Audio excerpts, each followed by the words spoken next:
मोदी सरकार सबका साथ, सबका विकास और सबका विश्वास के मंत्र के साथ आगे बढ़ रही है। बीजेपी की ओर से बार बार दावा किया जाता है कि उसकी योजनाओं का फायदा बिना किसी भेदभाव के सब तक पहुंचता है। मुस्लिमों के सामाजिक आर्थिक विकास के लिए तो विशेष तौर पर मोदी सरकार में काम किया जा रहा है, ताकि देश की विविधता भी बनी रहे और कोई खुद को अलग ना समझे। इसी कड़ी में मुस्लिम महिलाओं को ट्रिपल तलाक से जहां आजादी मिली, वहीं मदरसों में आधुनिक शिक्षा इस समय दी जा रही है। इन योजनाओं के साथ देश का मुसलमान खुद को कहां पाता है, जानने की कोशिश की भारत 24 ने। मॉडर्न मदरसा की पहल करी है। उस पहल के लिए उत्तराखंड में के देहरादून शहर के अंदर पहला एक मॉडर्न मदरसा बनकर तैयार किया गया है। आज बड़े सम्मान के साथ मुसलमानों की इज्जत हर दुनिया के हर मुल्क में है और ये सिर्फ मोदी जी की देन है। 2014 के बाद ये सब हुआ। मुसलमान तो कहते हैं ना दूरी है ना खाई है, मोदी हमारा भाई है। राशन फ्री मिलता है और दवाइयों के जैसे कार्ड वगैरह वो सब बने हुए हैं सबके हर घर में। मान लो मेरे घर में 5 हैं तो 5 कार्ड बने हुए हैं। भारत 24 के खास प्रोग्राम मोदी मुल्क और मुसलमान में आपका स्वागत है। बात आज होगी मुसलमानों के हक की और मोदी सरकार द्वारा दी जा रही तमाम योजनाओं की। इस वक्त मैं उत्तराखंड की राजधानी देहरादून में मौजूद हूं।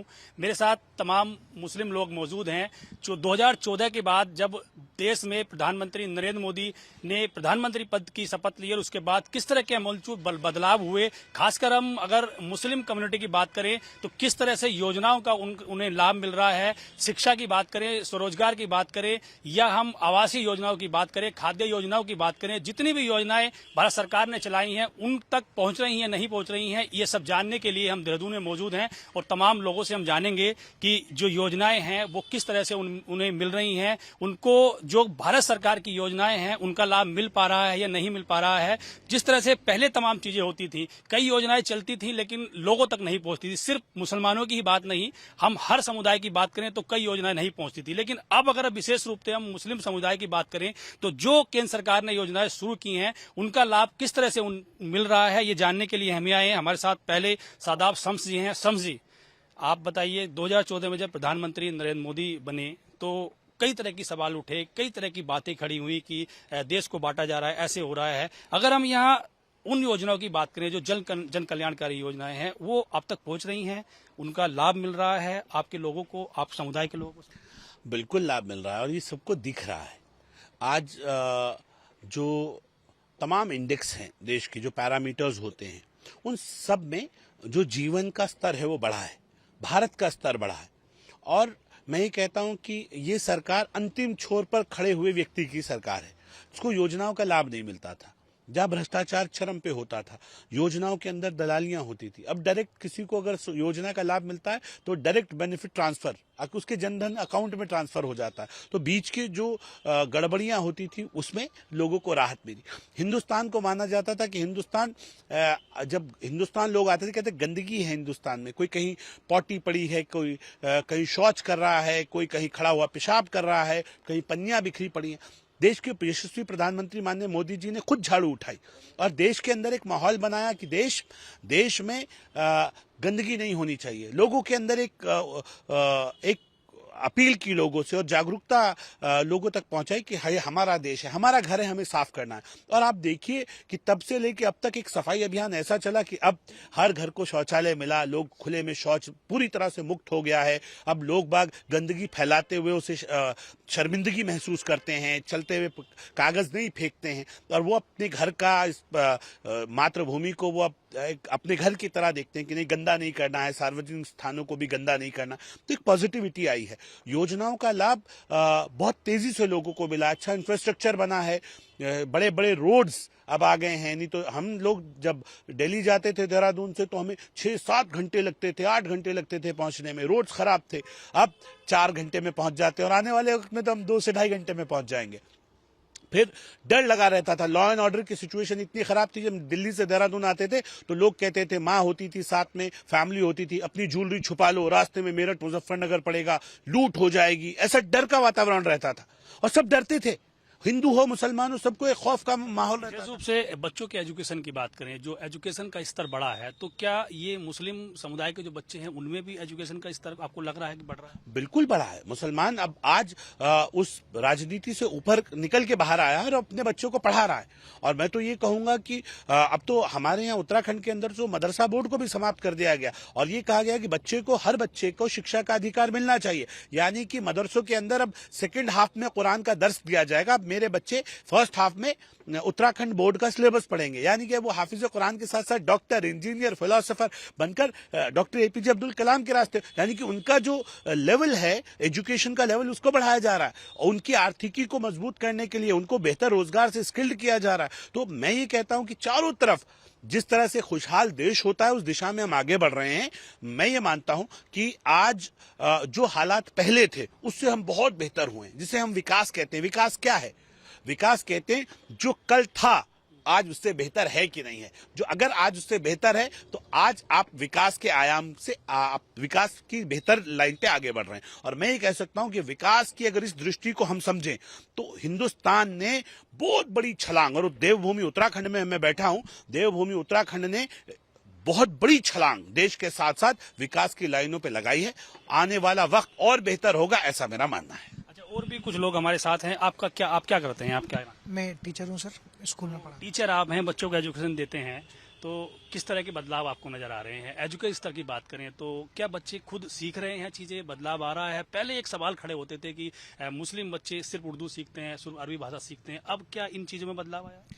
2014 से पहले अगर आप डाटा उठाएं और 2014 से लेकर 2025 तक आप डाटा उठाएं, और मैं अपने स्कूल की अगर बात करूँ और अपना जो मेरा एक्सपीरियंस है उसमें हर घर से हर मुसलमान, एक गरीब मुसलमान जो रोज़ के 500 रुपये कमाता है, वो भी अपने बच्चों को अच्छे स्कूल में शिक्षा के लिए भेज रहा है। पहले क्या होता था कि सरकारी स्कूल में भेज दिया और 5वीं तक पढ़ाया, 8वीं तक पढ़ाया। मुसलमानों में अगर आप देखेंगे तो 10वीं तक आते आते लड़के जो है बहुत ड्रॉप आउट संख्या ज़्यादा थी, 11th 12th में भी नहीं होते थे। और आज क्या है, हर माँ बाप अपने बच्चे को 12th ग्रेजुएशन में भी भेज रहा है, कॉलेज भी भेज रहा है, हर एक, और अच्छे से अच्छे स्कूलों में भेज रहे हैं, इंग्लिश मीडियम स्कूलों में भेज रहे हैं। पिछले 5 साल से अगर आप मदरसों का रिकॉर्ड उठाएं, आप डाटा लें मदरसा बोर्ड से या मदरसों में जाके देखें तो मदरसों में बच्चे मुसलमानों के नहीं पढ़ रहे हैं। हर माँ बाप चाहता है कि जब से कोरोना काल आया, कोरोना काल में लोगों ने देखा कि एक पहिया बंद हो गया, पैसा आना बंद हो गया। जो लोग सर्विस कर रहे थे उनके पास तो पैसा था, और वर्क फ्रॉम होम हुआ। जिन लोगों पे हुनर था उन्होंने घर बैठ के ऑनलाइन काम किया, पैसा कमाया। अब जो बच्चे मदरसे से पढ़े हुए थे वो बेरोजगार हो गए, उनके पास रोजी नहीं, मस्जिदें बंद हो गई, नमाज के लिए कोई जाता नहीं था, मदरसे बंद हो गए, अब उनको पैसा कहाँ से मिलेगा? लोगों ने चंदा बंद कर दिया। तो मुसलमानों ने, और फिर जो हमारी सरकारी योजनाएं आई, शिक्षा के ऊपर जो काम हुआ, जो नई शिक्षा नीति हमारी आई 2021 में, 22 में लागू हुई, उससे भी बहुत बदलाव आए। और हर मुसलमान ने अपने बच्चों को पढ़ाने के लिए अपने एक लुकमा कम किया, खाना कम किया, बच्चों को इंग्लिश मीडियम स्कूलों में पढ़ा रहे हैं। और आज यही वजह है उत्तराखंड के अंदर आज जो मदरसा बोर्ड 2026 में ख़त्म हो जाएगा, बंद कर दिया, उसकी वजह ये थी, अगर आज आप डाटा उठाएं इस साल का और पिछले साल का, मात्र पूरे प्रदेश के अंदर 500 बच्चे भी इनरोल नहीं है, जहां पर उत्तराखंड के अंदर कई हजार बच्चे एग्जाम देते थे। आज उस प्रदेश के अंदर 1000 का डाटा पहुंचते पहुंचते इनको मतलब जगह जगह जबरदस्ती फॉर्म भरवा रहे हैं, तब भी फॉर्म नहीं भरे जा रहे। इस साल 1000 से नीचे का डाटा आ गया है। तो सरकार जो कर रही है, और मुसलमान भी अपने बच्चों को आगे बढ़ा रहे हैं, और आज इस बात को हमारे मौलाना भी समझ रहे हैं, वो भी कह रहे हैं कि अपने बच्चों को अच्छी तालीम दीजिए। उसी के लिए आज उत्तराखंड के अंदर जो पहल हुई है, पिछले साल हमारे वक्फ बोर्ड ने एक पहल करी है, अगर आपको मालूम हो कि मॉडर्न मदरसा की पहल करी है। उस पहल के लिए उत्तराखंड में के देहरादून शहर के अंदर पहला एक मॉडर्न मदरसा बन के तैयार किया गया है। और वो एक ऐसा मॉडर्न मदरसा है कि फर्स्ट हाफ में इंग्लिश मीडियम की बच्चा तालीम लेगा, सेकंड हाफ में वही बच्चे जो स्कूल पढ़ने आएंगे उनको कुरान, यानी कि एक मोदी जी का एक नारा था कि मैं ये चाहता हूँ कि मुसलमान के बच्चों के एक हाथ में कुरान हो और एक हाथ में लैपटॉप हो, टैबलेट। उस सपने को साकार करने के लिए हमारे वक्फ बोर्ड के चेयरमैन शादाब साहब इस पर काम कर रहे हैं। और जो नया सेशन स्टार्ट होने वाला है 25-26 का, इसमें उस मॉडर्न मदरसे को हम शुरू करने जा रहे हैं। देखिए, एजुकेशन स्तर पर बड़ा सुधार हुआ है। सर आप बताइए, आप खड़े हो जाइए थोड़ा सा पहले। बताइए आप क्या करते हैं, क्या नाम है आप? ये मैं सोशल वर्कर हूँ। सोशल वर्कर हैं आप, तो जगह जगह जाते होंगे, घर घर जाते होंगे, क्या बदलाव आपको नजर आ रहे हैं मोदी सरकार बनने के बाद? क्या बदलाव है? मोदी सरकार बनने के बाद सबसे बड़ा जो मुसलमानों के लिए जो काम हुआ है और जो मुस्लिम कम्युनिटी को जो जिसका सबसे बड़ा लाभ मिला है, आप 2014 से पहले सोशल मीडिया ही उठा करके देख लीजिए। हमारे गल्फ कंट्रियों में अक्सर भारत के लोग मुस्लिम ज़्यादा हैं, जो जिनको बहुत पहले जुल्म होते थे, जिनको अगर वर्किंग की बात करें, वर्किंग में जिनको यहाँ से ले जाया जाता था एजेंटों के द्वारा, तो उनको वहाँ पे यहाँ से कुछ बोलते थे, वहाँ जा करके उनसे बेड बकरियाँ चलाई जाती थी, उनसे मजदूरी कराई जाती थी। लेकिन आज मोदी जी की जो विदेश नीति है वो सभी कम्युनिटी के लिए है। आज बड़े सम्मान के साथ मुसलमानों की इज्जत हर दुनिया के हर मुल्क में है, और ये सिर्फ मोदी जी की देन है। 2014 के बाद ये सब हुआ। अभी आप इसको देख लीजिए कि मुसलमान, हमारा जो गरीब तबका है, बहुत निचला तबका, उस निचले तबके में क्या होता था कि आज करना है, आज ही खाना है, एक दिन नहीं गए तो घर में खाने को नहीं है। लेकिन आज मोदी जी ने जो ये राशन वाली जो योजना चला रखी है लॉकडाउन के बाद से, लगातार इसको कंटिन्यू करते जा रही है बीजेपी सरकार। तो इससे अच्छा मुसलमानों के लिए मोदी जी अच्छा क्या होगा। और मुसलमान तो कहते हैं ना दूरी है ना खाई है, मोदी हमारा भाई है, और हकीकत यही है। अब आप देखिए कि हमारे उत्तराखंड में आयुष्मान कार्ड योजना कितनी बड़ी योजना है, जहां हर एक व्यक्ति को घर में 5 लाख रुपए, यानी कि सरकार ने आपको 5 लाख रुपए का इंश्योरेंस दे दिया। 5 लाख रुपए आपके अकाउंट में ऑलरेडी पड़े हैं। यदि आपके साथ कोई दुर्घटना होती है तो आपको डरने की, घबराने की आवश्यकता नहीं है। उनको पता है कि बीजेपी गवर्नमेंट ने मेरी स्वास्थ्य की जिम्मेदारी भी ली है। वो मुसलमान हो, हिंदू हो, कहीं कोई भेदभाव नहीं है। मुसलमानों के लिए कंटिन्यू जितनी भी योजनाएं हैं सबकी हिस्सेदारी है। देखिए और भी हैं, एक युवा है हमारे साथ, आप आइए, खड़े होइए। क्या करते हैं आप? सर मैं income tax, sale tax, GST से वो अच्छा, तो अभी युवा हैं आप, रोजगार के क्षेत्र की बात करें तो कुछ बदलाव हुए हैं, लोगों को रोजगार मिल रहे हैं, युवाओं को, मुस्लिम युवाओं की खासकर बात करूँ तो रोजगार भी मिल रहे हैं, और जैसे जीएसटी में भी हमारा अमेंडमेंट भी हुआ है, जीएसटी कम भी हुई है, उससे हमारी बहुत चीज़ें सही हुई है। तो ठीक ठाक लग रहा है आपको, वो मतलब रोजगार मिल रहे हैं? जी रोजगार मिल रहा है। तो देखिए जितने भी कम्युनिटी के लोग हैं सबका ये कहना है कि अच्छे स्तर पर बदलाव हुए हैं, सब कुछ हो रहा है। किस तरह के बदलाव 2014 के बाद नजर आए? अगर हम हर क्षेत्र की बात करें, किसी फील्ड में आपको सबसे ज्यादा जो बदलाव है मोदी सरकार बनने के बाद, खासकर अगर मुस्लिमों की बात करें, तो क्या आपको नजर आ रहा है कि ये बदलाव हुआ है? देखिए सबसे बड़े जो हुआ है, रोड काफी अच्छे हुए हैं, और आयुष्मान भारत, शिक्षा, काफी क्षेत्रों में मोदी सरकार ने अच्छा काम किया है। आयुष्मान भारत का अगर आप देखा जाए तो जैसे मान लीजिए कोई गरीब होता था, उसके पास इतने पैसे नहीं होते थे, तो उसको अपन जो बचा कुचा होता घर बार बेचना पड़ता था। आज का टाइम में ठीक है, 5 लाख का मुफ्त इलाज होता है, और उसका घर परिवार भी बच जाता है, नहीं तो पहले वो कर्जे में हो जाता था। क्या आपको सबसे अच्छा बदलाव प्रधानमंत्री नरेंद्र मोदी के बनने के बाद, खासकर अगर मुस्लिम की बात करूं, तो क्या आपको नजर आ रहा है? क्या कुछ लगा है आपको सबसे? हमने देखा पहले गली मोहल्ले में इतनी गंदी रहती थी, सब सफाई होगी, सफाई होगी, और जी काम भी लोगों के बढ़ गए। पहले अब देखो कितने सारे संपन्न हो गए, पहले हमने मजदूरी करी, वो करी, काफी सारे काम बढ़ गए, बहुत अच्छा है। इस तरह से भारत पाकिस्तान के बीच ये चीजें चलती हैं, आपने देखा है कई बार तनाव की स्थिति बनती है। पिछली बार ऑपरेशन सिंदूर चला, और पहले जब हम बात करते थे तो मुस्लिमों को देख के लोगों के अंदर अलग अलग तरह के विचार आते हैं। तो आपको लगता है कि अब ये सब चीजें दूर हो गई? अब ऐसी कोई चीज नहीं है, सब ठीक है। अब सब ठीक लगता है। आप क्या करते हैं? मैं पेंट का काम है। अच्छा, आप सोशल वर्कर हैं और पेंट का काम करते हैं, तो काम ठीक चलता है? जी बिल्कुल सही क्या है। कुछ लग रहा है, क्या बदलाव होगा? बदलाव को तो बहुत सारी चीजें, पहले काम करा के लोग ऐसे सोचते थे, अब तो सब कुछ यहाँ भाईचारा इतना बढ़ावा हमारे यहाँ शुरू से ही। उत्तराखंड के अंदर तो गढ़वाल में कहीं भी काम करने चले जाते हैं, कोई दिक्कत ही नहीं है, किसी भी मुसलमान को कोई परेशानी नहीं होती, बल्कि और हेल्प करते हैं। जो योजनाएं हैं केंद्र सरकार की, अगर हम खाद्यान्न योजना की बात करें तो मुफ्त राशन मिलता है आपको? हाँ बिल्कुल, राशन फ्री मिलता है, और दवाइयों के जैसे कार्ड वगैरह वो सब बने हुए हैं सबके। हर घर में, मान लो मेरे घर में 5 हैं तो 5 कार्ड बने हुए हैं। अब 5 लाख रुपए एक कार्ड में दिए जाते हैं। राशन कार्ड में हर महीना खत्म होने से पहले राशन घर में आ जाता है। पहले कैसे संभव हो पाया ये बीजेपी के टाइम में हुआ, कांग्रेस के टाइम में तो कभी भी ऐसा नहीं हुआ, ना किसी का कार्ड बना, ना ही ये किसी को राशन फ्री में मिला। अभी तो राशन के साथ साथ दालें भी मिलती हैं, सामान भी मिलता है, नमक भी मिलता है, मेडिकल दवाई है ये, और एम्बुलेंस को किसी भी वक्त फोन करें हेल्प के लिए, और फिर मोहल्ले में एक दूसरे की हेल्प के लिए सब खड़े हो जाते हैं। यहाँ ऐसा कोई भेदभाव वाला जो मुस्लिम वाली चीजें खत्म हो? ना, यहाँ पे नहीं है। उत्तराखंड के अंदर तो, हमारे यहाँ देहरादून में तो है ही नहीं।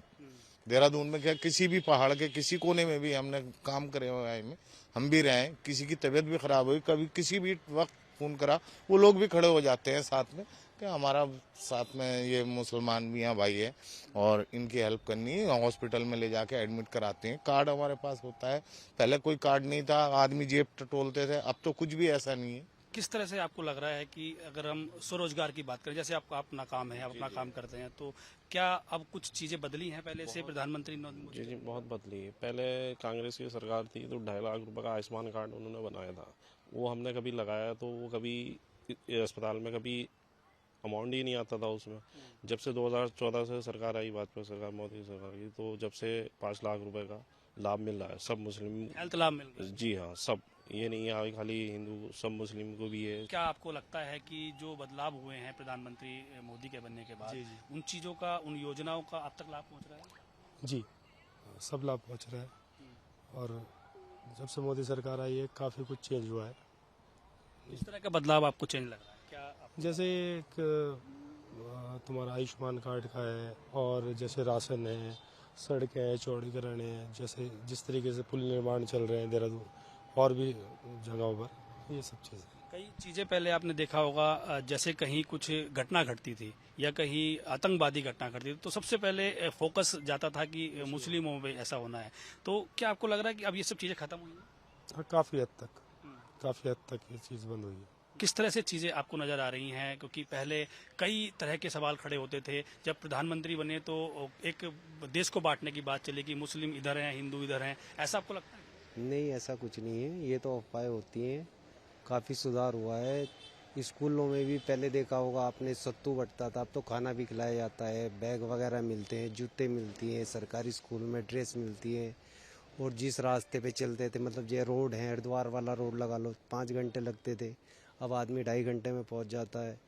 दिल्ली वाला हाईवे बना है, वहाँ भी 6-7 घंटे लगते थे, जैसे कि अब आदमी 3 घंटे में, 2.5 घंटे में दिल्ली पहुंच जाता है। काफ़ी सुधार हुआ है। ये तो अफवाहें हैं कि जी कुछ हुआ नहीं है, ये हिंदू मुसलमान वाली बात है, ये अफवाह करने वाले लोग हैं, कांग्रेस के लोग अफवाह फैलाते हैं। 3 तलाक को लेकर क्या कहें?